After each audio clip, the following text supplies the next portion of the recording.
সাত সকালে প্রকাশ্যে দিবালোকে জনবহুল বাজারের মধ্যে কংগ্রেস নেতা শেখ সাইফুদ্দিনকে বোমা মেরে খুনের ঘটনায় ব্যাপক আতঙ্ক ছড়ালো মালদার মানিকচকের ধরমপুরে। ঘটনার প্রতিবাদে মৃতদেহ রাস্তায় রেখে পথ অবরোধ করছেন উত্তেজিত জনতা। জানা গেছে, এদিন সকাল ৯টা নাগাদ মানিকচক ব্লকের গোপালপুর অঞ্চলের কংগ্রেস নেতা শেখ সাইফুদ্দিন ধরমপুর স্ট্যান্ডের কাছে বাজার করতে যান। তিনি বাইক থেকে নেমে বাজারে ঢুকতে না ঢুকতেই কয়েকজন দুষ্কৃতী মুখ ঢাকা অবস্থায় আতঙ্কিত লক্ষ্য করে গুলি চালায় এবং তারপর বোমা ছোড়েন বলে অভিযোগ। সেই বোমা লাগে কংগ্রেস নেতা শেখ সাইফুদ্দিনের পিঠে, ফলে ঘটনাস্থলে তিনি রক্তাক্ত অবস্থায় লুটিয়ে পড়ে প্রাণ হারান। এছাড়াও দুজন বোমার আঘাতে গুরুতর জখম হন বলে খবর। এই খবর ছড়িয়ে পড়তেই এলাকায় ব্যাপক আতঙ্ক ছড়ায়। ঘটনার খবর পেয়ে নিহত কংগ্রেস নেতার আত্মীয় স্বজনরা ঘটনাস্থলে ছুটে যান। তারা কান্নায় ভেঙে পড়েন এবং ঘটনার প্রতিবাদে রাস্তায় মৃতদেহ রেখে পথ অবরোধ করেন। ঘটনায় নিহত কংগ্রেস নেতা শেখ সাইফুদ্দিনের আত্মীয় স্বজনদের অভিযোগ, এই খুনের ঘটনায় তৃণমূল আশ্রিত দুষ্কৃতীরাই জড়িত। তারা গোপালপুর অঞ্চল তৃণমূল সভাপতি শেখ নাসিরের লোকজন। তারাই শেখ সাইফুদ্দিনকে প্রকাশ্যে দিবালোকে জনবহুল বাজারের মধ্যে বোমা মেরে খুন করেছে। তারা চান পুলিশ ঘটনায় জড়িত দুষ্কৃতীদের অবিলম্বে গ্রেফতার করুক।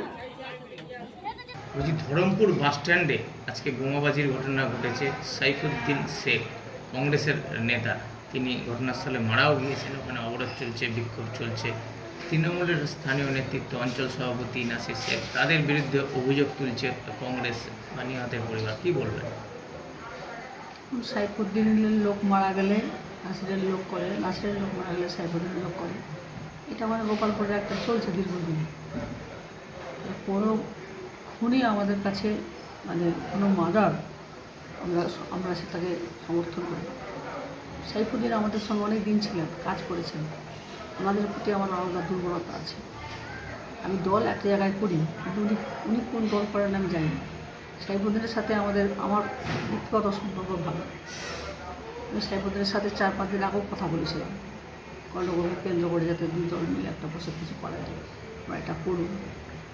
আমার কথা হচ্ছে, রাজনৈতিক দল আমরা যে যাই করি না কেন, বংশগতভাবে বা দলগত দল ছাড়া আপনারা এলাকার মানুষ, সাধারণ মানুষ হিসাবে আপনারা মিলে থাকেন। কারণ আপনার নিজেদের ভাই ভাতিজাকে খুন করে এরকম করে মৃত্যু করা হয়নি। 4-5 দিন আগে আমি সাইফুদ্দিনের সাথে কথা বলেছি। তো বললো ঠিক আছে, আপনি আসেন, কথা বলুন। আমি ভাবতে পারছি না যে সাইফুদ্দিনটা না, ভাবতেই পারছি না। আমার খুব কষ্ট হয়েছে, কারণ আমার সঙ্গে দীর্ঘদিন ছিল, আমাদের কর্মাধ্যক্ষ ছিল, কাজ করেছে আমাদের সঙ্গে। এবং উনি সিপিএমের একটা মূল জায়গা থেকে আমি ওনাকে দিয়েছিলাম। উনি একটা ক্রিমিনালের ড্রেন থেকে আমি তুলে আনা মানুষ, তাকে নিয়ে আমি রাজনীতি করছিলাম। উনি কেন চলে গেছেন তৃণমূলে এটা আমি জানি না, কিন্তু আমি যেটা জানি যে পঞ্চায়েতের কোনো টিকিট নিয়ে দিয়েছে, তাও বলতে পারবো না। কিন্তু উনি ব্যক্তিগতভাবে আমার সাথে রিলেশন হয়, এবং ওনার মৃত্যুটাকে আমি কোনো মতেই আমি মেনে নেব না। আমি চাই পুলিশ এর প্রতি সঠিকভাবে বিচার করে, যারা অন্যায় করেছে, যারা মার্ডার করে, তাদেরকে বার করে এদের দৃষ্টান্তমূলক শাস্তি। যদি আপনার দলের কেউ হয়? আমার দল বলে কিছু নাই এখানে। কোনোদিনই গোপালপুরের দল নিয়ে কোনো গণ্ডগোল ছিল না। এটা ব্যক্তিগত গণ্ডগোল, জমি জামার গণ্ডগোল। আমি এটা প্রথম দিন থেকে আজ পর্যন্ত বলছি, এদের জমি জামার গণ্ডগোল থেকে এরা আলাদা হয়ে যায়। এবং এই নেপালবাবু যে একজন আছেন, উনি মাঝখানে মিডিয়া হয়ে জমি কিনেন, মুসলিমদেরকে দিয়ে দখল করান।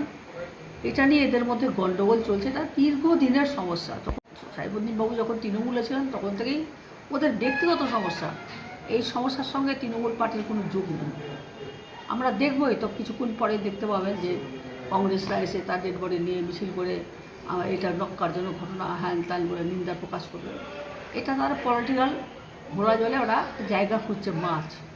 সেটাই হচ্ছে ওদের একটা ক্যারেক্টার। কিন্তু এখানে আমি বলবো যে, আমি এটা কংগ্রেসকেও বলবো যে রাজনীতি করার কোনো জায়গা নেই। যারা খুনি, যারা দোষী, তাদের সাথে দাঁড়িয়ে আমরা একসাথে তার পানিশমেন্ট আমি দাবি করছি। ব্যক্তিগতভাবে আমি ওনাকে ভালোবাসি। পুলিশের ভূমিকা কীরকম দেখছেন? পুলিশের ভূমিকা নো ডাউট ভালো। পুলিশ সমস্ত রকমভাবেই এই ব্যাপারটা নিয়ে খুঁটিয়ে দেখছেন, এবং আজকেও পুলিশ তাদের ভূমিকা ভালো, এবং পুলিশ চাইছেন দোষী ব্যক্তিরা শাস্তি পাক। এখানে কোনো দল দেখা হবে না, এখানে কোনো মানুষ দেখা হবে না। এখানে দেখা হবে যারা এখানে এর সঙ্গে যুক্ত থেকে যে কোনো রাজনৈতিক দলকে মেলাইন করার চেষ্টা করছে এবং আর একটা রাজনৈতিক দল ফায়দা নেওয়ার চেষ্টা করছে, এই ধরনের লোক তৃণমূল কংগ্রেস করবে না। লোকের মধ্যে দেখলেন তো আপনারা কি করেছে, কি কি দিয়ে করা হয়েছে? দুইটা বোম একদম পুরো পিঠে মেরেছে। কারা করেছে? নাসিরের ভাই ভাতিজাগুলো সব। ওরা কে? নাসিররা কে? নাসির হচ্ছে আমাদের অঞ্চল প্রেসিডেন্ট তৃণমূল কংগ্রেসের। আচ্ছা, এখানে ওই সন্ত্রাস করাচ্ছে, দেখছেন তো। এর আগে একজন আমার কাকার ছেলেকে মেরে ফেলেছে হিন্দু করে, আবার আজকে এখানে ধরমপুর স্ট্যান্ডে। আচ্ছা, দেখছেন আপনারা কি করছে এগুলো, আর কি বলবো এখন। তৃণমূলের নেতা করলো? হ্যাঁ, তৃণমূলের নেতা। কি করতেন ইনি? এমনিতে প্রধান ছিল, এমনিতে কংগ্রেস হিসাবে দলের ছিল। আচ্ছা, কর্মী ছিল। আচ্ছা, কেন এই ক্ষোভ? এটা অনেক দিনের পুরনো ক্ষোভ, এখন সেগুলো বলতে পারবো না, পরে এখন। আচ্ছা, কখন ঘটলো ঘটনাটা?